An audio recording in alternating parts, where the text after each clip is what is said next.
ita kadai tana tsaye tana ta cewa to yanzu in ina ya ajiye wannan zoben, ni gani dai sai shine a ɗakin nan, mu bi ne kawai, in ba shi ba wa zai ɗauka. Ta tsaya tana cewa wayyo yanzu me zan gaya wa Aisha da Jibril da Mamu Zayi, dan na san gobe dole sai sun tambaya akan wannan zoben, na san sai sun tambaye ni, to me ya kamata in faɗa musu? Kai, to amma me yasa ya ɗauke wannan zoben, me yasa zai ɗauke zoben nan? Dole ne fa na san abin da zan yi. Ita kadai tana faɗan haka, tana kasa zaune ta kasa tsaye. Zainu kuwa na zaune tana shan shayin ta, abin ta ba abin da ya dame ta, tana dan karance sai ga Alif ta zo ta ce anti, ita dai bata kula ta ba, ko cewa ta yi na'am ba tare ma da ta juya ta kalle ta ba. Sai ta so jiki ba karfi ta samu ta zauna ta yi zugum, sai Mamu Zayin ta dube ta ce mata ya dai me ya faru ne wai? Sai ta ce akwai matsala ne, ina zuwa za mu yi magana. Sai ta tashi ta leƙa can ta leƙa ta gaba kuwa duk ba ɗaya ta tsorata Mamu Zayin. Sannan sai ta zo ta durƙusa a jikin kujerar take ce mata akwai wani abu mai nake son gaya miki mai matuƙar muhimmanci. Wani ne yake zargina da wani abu, amma na rantse miki ba ni da wani mummunan nufi akan haka. Ta ce wai me ya faru ne, wa yake zargin ki? Ta ce ni ban da wani mummunan nufi, kawai dai ina so na ba wa Umar kariya ne. Ta ce ke wace ce kuma da gwa zaki ba wa Umar kariya, wani irin magana ce wannan? Sai ta ce to waye yake tunani zan ba ta kariya daga wannan macijiyar ba ƙauyar yarinyar mana? Mamu Zayin ta tashi ta ce mata ya ishe ki Alif, na sha gargaɗin ki fa ki fitar ga ido na. In kare da ke fa akan duk wasu maganganun ki ba, sannan kuma ina mai gargaɗin ki cewa ki lura sosai, na gargaɗe ki na tsawon lokaci, saboda haka kai ki fuskanci fushi na Alif. Sai ta sauri ta fita ce ki tsaki saurare ni mana anti. Ta ce ba zan saurare ki ba, sannan kuma ki je ki gyara duk wani kuskuren da kika san kin kulla. Ina mai tabbatar miki da cewa idan zaki ci gaba da haka ba za ki taɓa da zama a gidan nan ba. Umar ba zai bari ki ci gaba da zama a gidan nan ba, ba zai taɓa barin ki ba. Ita kuma daidai lokacin Jibril ta leƙo kenan take jin suna faɗan haka, sannan sai ta kuce ta batta tana cewa ni ma ba zan fahimce ki ba tun da ke ma kin kasa fahimta ta. Sai Jibril ta danyi baya, sannan kuma sai ta shigo ta kalli Alif ta ce rabu raina Alif da ko kula ta bata yi ba, ta yi mata wani kallo ta fita. Jibril ta ce dube ta ce kai wannan wace irin mace ce haka, kullum sai ta bata wa Muzayyin rai, ka bata yi ba wallahi wannan yarinyar. Ta wuce ta shiga ciki. Umar kuma na zauna a ɗakin karatu yana ɗan kallon sa yana ɗan aikinsa. Sai ga Zaira nan ta zo tana cewa yi hakuri fa sai yanzu na samu na kawo maka shayi. Sai ce oke ba na ce ma ki bai shi ba? Ta ce gashi nan na kawo. Ya ce oke to shikenan, da fatan dai baka yi ta jira na ba. Ya ce babu komai. Ya ce to sauƙin mu nan kamar ba shayi kika rike ba. Ta ce me yasa ka ce haka? Ya ce to ai na ga ki rike abin ne sama sabatin a jikin ki sauka. Ta ce to a ranta kuma ta ce za ka kalli abin da zai faru da kai yanzu. Sannan sai ta dan sauke a hankali, yana cewa bari ba zan dauka ma na sha. Ta ce ba komai zan baka. Tana dagowa kawai ta zuba masa a cikin rigar a cikin wandansa. Ya ce ta ce yi hakuri fa gashi kuma har ka dan jike, da fatan dai bai kona ka ba. Ya ce ba komai dan kaɗan ne. Ta ce gashi kuma na zo na jika ka kana cikin aikin mai muhimmanci. Ya ce karki da ba wani mai muhimmanci bane sosai. Shikenan, amma me zai hana ka je ka canjo kayan ya sosai ka dawo kafin ni ma na dan gyara wajen. Sai ce mata to shikenan ina zuwa. Sai tashi sai ya fita. Ita kuma ta ce yawwa yanzu ina kuma ya ajiye wannan bani kalla, yanzu idan ni ne na shigo zan ajiye a ɗaki na ina zan ajiye. Ta tsaya tana sace. Ta ce ina zan sani ba dai kawai ta gaba da duba. Ta je ta buɗe wacce durowar ta duba ta jawo ta ce kai a rufe. Sannan ta zo tana jawo ta ce yawwa gashi na samu shi. Sai ta ɗauko ta buɗe ta ce me rima yasa ya zo ajiye a nan wajen. Sannan sai ta cire zoben daga cikin akwatin zoben sai ta sashi a hannunta. Sannan sai ta rufe akwatin zoben sai ta sashi a ciki. Tana rufe durowar kenan Umar shi kuma yana shigowa. Ta ce mata ya dai? Ta ce har ka baka canjo ba? Ya ce kawai na je ne na dan busar, abin ba wani sosai bane, ba shi da yawa. Ta ce to shikenan ni ma ban ci gaba da gyara nan. Ya ce karki da ba komai, zan ci gaba da yin haka, amma idan ganki haka kore baki jin daɗi ne. Ta ce kawai dai ba sosai bane, amma na kwanta da wuri zan ji daidai. Ya ce oke to shikenan. Sai ta wuce, shi dai yana binta da wani irin kallo. Dare yayi, Zaira din ita ta kadai take zaune tana kallon zoben, ta sa a hannunta ta cire, ta sa a hannunta ta ƙara cirewa tana irin kallon sa. Zoben ya mata kyau sosai, ita kadai take sawa tana kallon ƙarewa hannun nata kallo. Ta sa kenan sai ta ji an taɓa kofa, sai ta wuf ta sa shi karkashin fulo. Shi kuma ya shigo, ya ce ya dai na kamar kin tsorata, wani abu ya faru ne? Ta ce mishi babu komai. Tana so ta ɓoye zoben kuma yana tsaye a kanta. Sai ta ce ko za ka dan iya kawo ruwa kaɗan nan sha idan za ka yi can?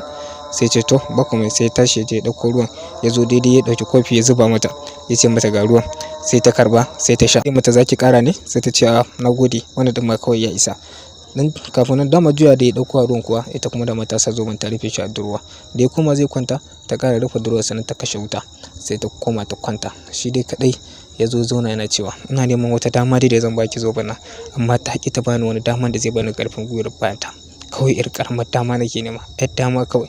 Yana kallon ta, ita kuma dai tana kwance abinta. Ya waye bayan Zaira ta je ta yi wankanta ta san kayanta mai kyau, sannan kuma sai ta dawo ta zo ta leƙa shi kuma yana ta baccinsa. Ta leƙa ta ganshi. Ta zo ta buɗe durowar a hankali za ta ɗauki zoben sai ta ga ya juyo ta ƙame.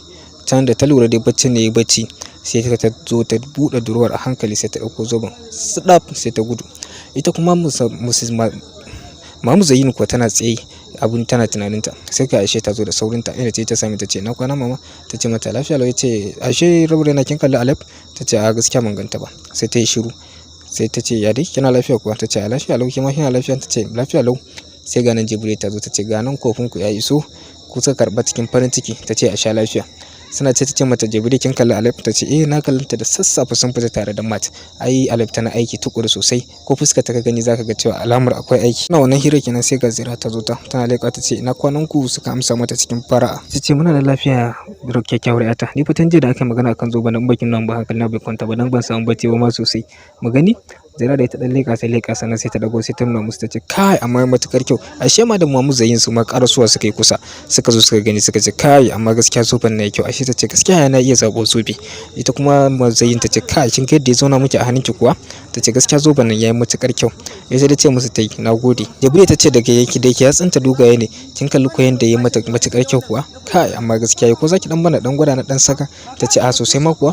Sai ta sauri ta cire ta. Umar ko sai juyi yake can sai ya tashi, yana tashi kuwa sai bai zame ko yana ba, sai jikin madubi ya kalli kansa ya gyara gashin sai yake cewa kai wannan karan kan insha Allah ba zan yi wani kuskure ba wajen bata wannan zoben, zan samu karfin gwiwa, ki bani wata yar tama mana ko ta yar kadan ce domin na baki wannan zoben. Shi kadai yake faɗan haka a cikin madubi, su kuma suna kallon zoben suna cewa kai amma fa yayi matukar kyau. Ta ce ga kayan ki saka, Allah ya karo soyayya a tsakani, ya sa sai mutuwa da kuma tsufa zai raba.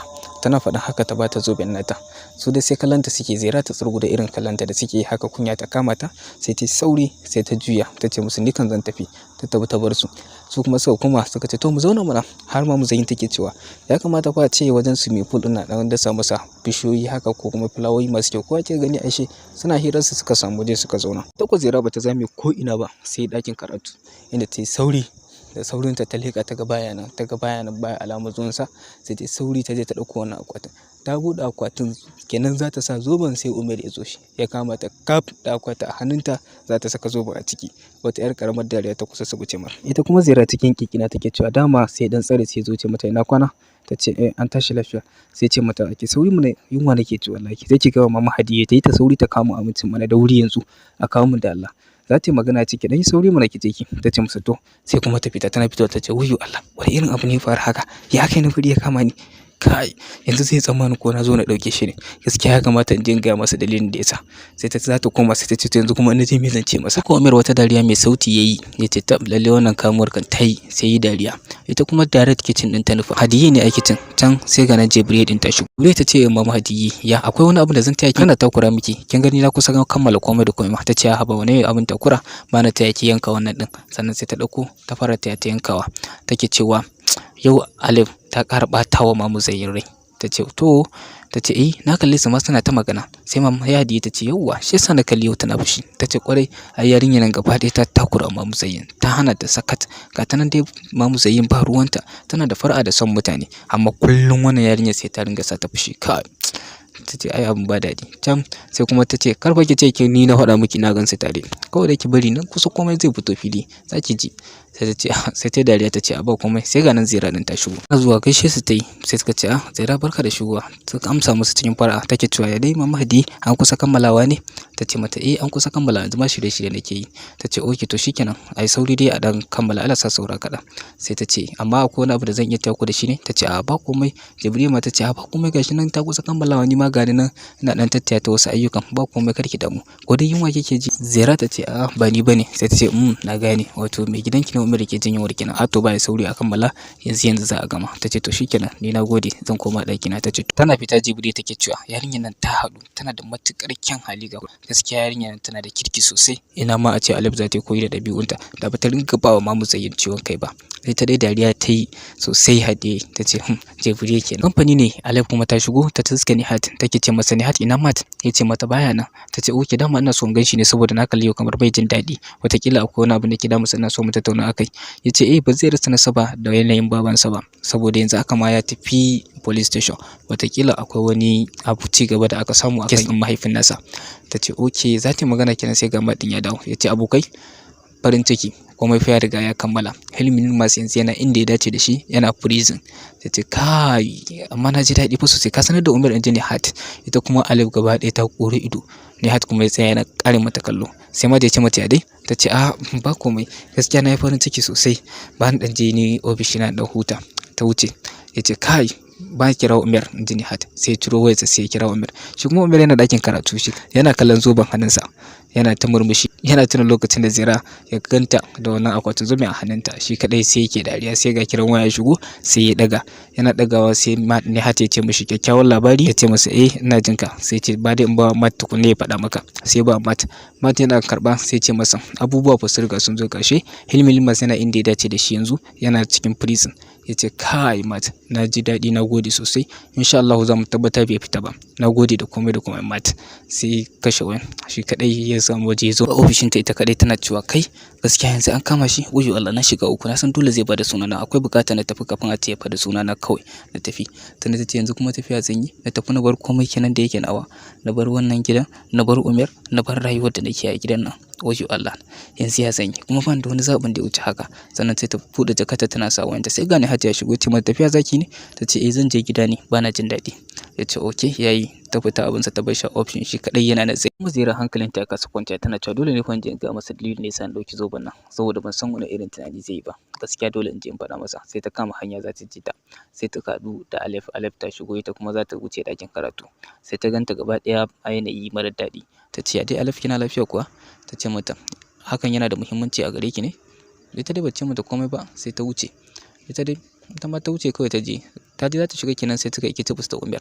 Sai ta ce dama na zo wajen ka ne, akwai abin da nake so in gaya maka. Sai ya ce ni ma din ma kuma akwai abin da nake so in faɗa miki din. Ta ce kai din ma? Ya ce ya ce to mu shiga ciki mana. Ta ce to suka shiga. Ita kuma Alif ta zo sai ta tarka take. Ta nata ne, sai ta ɗauko wani hoton su da Umar. Ta tsaya tana kallon hoton, wani murmushi ya sabace mata. Ta ce shekara 10 kenan, lokacin mun je Milan, lokacin ya kama ni ina gwada sa kayan ma'aurata. Sai ta yi dariya take cewa na tsammanin cewa zan same ka Umar, na yi tsammanin cewa babu wata wadda za ta taɓa shigowa rayuwarka, na yi tsammanin kai kaɗai nawa ne kawai, na yi tsammanin cewa za mu yi aure domin mu ci gaba da tafiyar da kamfani tare. Kina ni na ci gaba da amsa sunan Kalbenjulu, Alep Kalbenjulu, mu yi aure tare, mu zama ba wani sunan da yake tashi a duniya ban da Umar da Alep Kalbenjulu a dukkan duniyar kasuwanci, mu bunƙasa komai da komai namu, wannan shine mafarki na. Kai ta ƙara tashi ta ce kuma dole ne ma fa na zama haka, ya tabbatar cewa dole in zama Alep Kalbenjulu. Amma ina wannan yarinyar ta zo ta kwace min shi.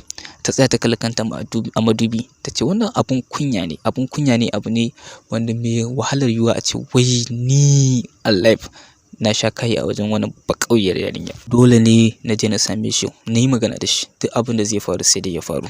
Dole ne ko ne rasa ko ne nasara, sannan kuma ni ne ma zan yi nasara, saboda haka ban je na same shi kawai. Ta fita da sauri. Rani da Umar din zaune, Zaira take ce mishi saboda na dauka ne kawai saboda mutanen gidan nan sun nemi su gan shi, kuma ban da wani zabi shi yasa na dauka, amma babu wani dalili bayan wannan. Sai ce ni dai tambayar da nake da ita shine kina son zoben, kuma zoben ya miki kyau. Sai gashi nan kawai Alif ta shigo bakatatan, tana zuwa ta ce Umar ina son bi magana da kai. Ita kuma Zira ce to ni ba dan tafi, an jima ma yi magana. Hatta ta sai Umar ya ce babu bukatar sai kin tafi, ina jin ki Alif. Ita ce ni da kai nake so mu magana, ni da kai. Ta zuwa ta dubi Zira, ko zaki ba mu waje ne magana da shi? Ta fita dai gaba daya, jiki ba karfi, ta fito gaba daya, ranta da ya dan baci. Ita kuma ta dubi ta ce Umar ni fa na zo mu magana ne akan mu, ni da kai. Ya ce akan wa? Ta ce akan dukan mu, ya kamata a ce ka tuna, sannan kuma ka tuna kwanakin da suka wuce a baya. Ya ce wai kwanaki mana kafin Zira ta shigo rayuwarka, ya rayuwar mu take kafin wannan Ziran ta zo ta? Kai ma ka san yadda rayuwar mu take kawata da kuma kyawun da take da shi. Sai miƙe ce mata ke Alep ki shiga hayyacin ki, na faɗa miki fa tun lokacin da zaki na magana akan Zira, ya kamata ki kiyaye, kar ki manta da cewa fa Zira fa matata ce, Zira matata ce, ya kamata ki dinga tauna bakin ki a duk lokacin da zaki ambace ta. Yana faɗa haka ko ita ko Alif daidai Zira ta zo tana jin abin da Umar din yake faɗa daga waje. Saboda haka ki dinga kiyayewa. Take cewa batun fa da nake yi ba batu ne akan Zira ba, batu ne akan ni da kuma kai. Yace wai mene ni da ke din, me aka ce kai kanka san abin da nake ji akan ka, sannan kuma ka san ina son ka tun ba yanzu. Wai me ne kike so ki faɗa min ne, me yake so ki faɗa min? Tace ka san cewa tun fa ba yanzu nake son ka, kuma kai ma ka san abin da nake ji akan ka. Yace ni ban san komai ba, kuma bani bukata na sani, sannan kuma zan faɗa miki wani abu guda domin ki kiyaye. Zira matata ce, ba zan iya tura duk wata kalma mara daɗi akan ta ba. ba zan taɓa bari hakan ya faru ba. Kina ji na? Ita dai Zaira tana ji, ita kuma Alif wasu hawaye ne suke kokarin fito mata zafafa, yayin da ita kuma Zaira wani karamin murmushi yake na subuce mata. To ƙarshen 178 kenan insha Allah, sai mun haɗu kuma a kashi na 179 wanda zai zo nan kusa insha Allah. Na gode sosai da kasancewa da wannan channel din, na gode da kasancewa da ni, sai mun haɗu a kashi na gaba insha Allah.